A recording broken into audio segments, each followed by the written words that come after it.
Bismillahirrahmanirrahim. Assalamualaikum warahmatullahi wabarakatuh. Let me introduce myself. My name is Sifan Haiza from Islamic Guidance and Counseling, class 6D. Here I will explain a little about what is the conception of the characteristic of a preaching community. Firstly, the Da'wah community, the position of the Da'wah community is as an object of Da'wah, or can also be called Mad'um. This is also important because what we are discussing are the characteristics of the Da'wah community itself. Next, what are the characteristics? We have heard the word characteristic often, right? Now, this characteristic is a characteristic distinguishing feature or identity of a society. So the characteristic of the Dawah community are differentiators or characteristic that the Dawah community has as an object of Dawah, so that when preaching, the preacher can adapt to the characteristic of the preaching community. The characteristic of this missionary community can be seen from race, ethnicity, socioculture, economy, education, profession, attitudes, beliefs, and so on. The characteristics of this missionary community are divided into two, namely general and specific characteristics. Let's first discuss the general characteristic. These general characteristics are divided into two, namely the theological perspective and the anthropological sociological perspective. This theological perspective includes awareness of God, how to believe in God is related to divine values, such as whether a person is a believer or not, an infidel or not, wicked or not, hypocritical or not, idolatrous or not, atheist or not, apostate or not. This means that preachers must be able to adapt to every situation as mentioned earlier. Furthermore, the anthropological sociological perspective is from physical diversity, the relationship between individuals and society and culture. This perspective includes profession.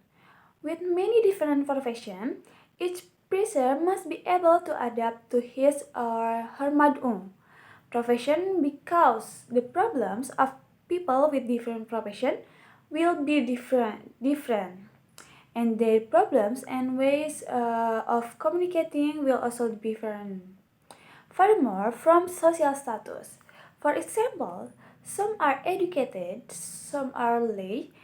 As a preacher, when preaching to lay people, he cannot use language that is difficult to understand because lay people are not as broad as the language of education people. Furthermore, in terms of age, teenagers and the elderly cannot have the same way of preaching, but in terms of communication and other methods. For teenagers, they tend to be more detailed in their preaching materials using contemporary methods of preaching, while the elderly, who usually do not follow the technological developments, have to use more advanced language, easy to understand and done face to face. Furthermore, based on geographical location, rural people usually use language that is soft and not loud, unlike people in coastal areas. They will definitely shout because if it is only soft, they will not understand or be heard. So the precise communication methods in each region must be able to adapt. Furthermore, in terms of ethnicity or culture, usually certain tribes have certain rules or their own culture, so that preachers must pay attention to this because it's a form of respecting them too.